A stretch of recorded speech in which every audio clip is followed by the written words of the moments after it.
है कि वो जो पैसा खर्च कर रहे हैं वो आप और हमने दिया है। आज जो आप भर भर के टैक्स में पैसा दे रहे हैं जिसकी जवाबदेही नहीं मांग रहे हैं। आज हम देखते हैं बहुत सी जगह पर धन्यवाद मोदी जी का होर्डिंग लगा हुआ है। वो धन्यवाद मोदी जी का जो होर्डिंग लगा है असल में वो धन्यवाद जनता जी होना चाहिए।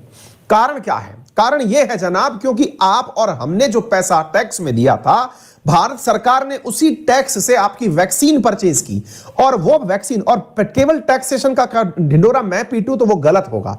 टैक्स तो मैंने भी दिया है, आपने भी दिया है, इवन खुद मोदी जी ने भी दिया है। सब लोग जो इसमें पॉलिटिक्स में है नहीं है, आप और हम सब तरह से लोग टैक्सेशन दे रहे हैं। वो जो हम टैक्स दे रहे हैं वो प्रत्यक्ष और अप्रत्यक्ष रूप से हर व्यक्ति की जेब से कट रहा है। आपको क्या लगता है कि आप कमाते नहीं हैं तो आप टैक्स नहीं दे रहे हैं? जी नहीं, ऐसा नहीं है। आप आने जाने के नाम पर जो अपने यहां पर पेट्रोल और डीजल भराते हैं अपनी गाड़ी के अंदर, उस पेट्रोल और डीजल की असली कीमत तो 40 रुपए लीटर है, लेकिन आप उसे 100 रुपए लीटर में खरीद रहे हैं। 1 लीटर पर 60 रुपए तो टैक्स आप अपने फ्यूल के अंदर दे रहे हैं। आपको क्या लगता है कि आपकी सुविधाओं के नाम पर जो बिजली आ रही है ये एकदम 0 रुपए में आ रही है क्या? जी नहीं। सरकार बिजली परचेज करती है मात्र 2.5 रुपए यूनिट। बिल उठाकर देखिएगा, किसी भी व्यक्ति, आम व्यक्ति का बिल 7 रुपए यूनिट से कम नहीं है, कई जगह तो 10 रुपए यूनिट है। तो अल्टीमेटली ये डिफरेंस गया कहां? ये डिफरेंस टैक्सेशन में गया। आज आप लोग सोचते हैं कि आपके घर पर कचरा वाला आया, घर से कचरा निकाल की जो गाड़ी आती है वो खाली मुफ्त में चली आ रही है। जी नहीं। आप अपने इलेक्ट्रिसिटी बिल को खोलकर देखिए, उसमें आपके स्वच्छता सेस के नाम से एक बिल के अंदर पैसा लिया जाता है। आपके यहां से आपके बिल पर, हर बिल के ऊपर कुछ पैसा कटता है जिसका भुगतान सरकार के द्वारा किया जाता है। आपको क्या लगता है कि सरकार के द्वारा बालिका शिक्षा के नाम पर जो पैसा खर्च किया जा रहा है वो सरकारी खजाने से है? जी नहीं। वो पैसा आप सबसे कहीं ना कहीं से वसूला गया है। किसी रेस्टोरेंट में अगर आप खाना खाने गए हैं तो उस बिल को उठाकर देखिए, उसमें लिखा होता है सेंट्रल जीएसटी इतना %, स्टेट जीएसटी इतना %। आपको पता चलता है कि आपके भोजन की अगर कुल लागत 100 रुपए है तो उसमें से 20 रुपए सरकार ने खाते समय भी आपसे रेस्टोरेंट पर से ले लिए।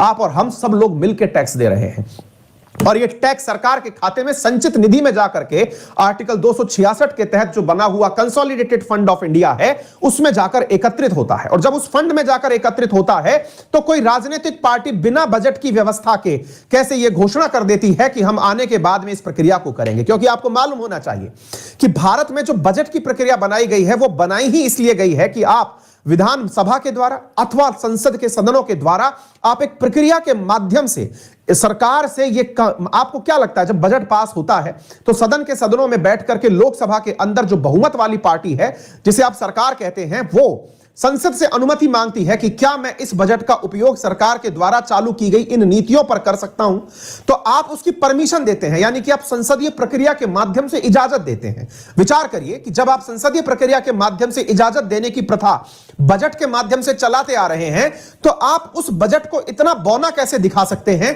कि आप बजट में बोले बिना ही आप चुनावों में उतरने से पहले ही घोषणा कर दे रहे हैं कि हम आ गए फ्री में तो टीवी बांटेंगे, हम आ गए फ्री में तो साइकिल बांटेंगे, हम आ गए फ्री में तो लैपटॉप बांटेंगे। अर्थात आपको आर्टिकल 266 की परवाही नहीं है, आपको संचित निधि की परवाही नहीं है, आपको संसदीय प्रक्रियाओं से कोई लेना देना नहीं है। और सबसे बड़ी बात, आप इक्वालिटी की बात करते हैं तो आर्टिकल 14 का आप शीघ्र उल्लंघन करते हैं, क्योंकि अल्टीमेटली कहीं ना कहीं आपने इक्वालिटी के नाम पर देश के अंदर 2 तबकों को आपस में लड़ाने का काम किया है। आप उन लोगों को अलग करने का कोशिश कर रहे हैं, लोगों को गुमराह कर रहे हैं, उस गरीब को बेवकूफ बना रहे हैं यह दिखा करके कि देखो हमने आपको साइकिल दे दी तो हम आपके हमदर्द हैं, देखो हमने आपको टीवी दे दी तो हम आपके हमदर्द हैं। वास्तविकता में ऐसा नहीं है, क्योंकि आपने उसी मजदूर की कोई ना कोई और सुविधा छीन करके उसको उसके पैसे में से यह सामान पकड़ा दिया है, जो सुनने में बड़ा फैसिनेटिंग लगा है। और इसी चीज के ऊपर क्या इलेक्शन कमीशन एक्शन ले सकता है? तो आंसर है जी हां। Election symbol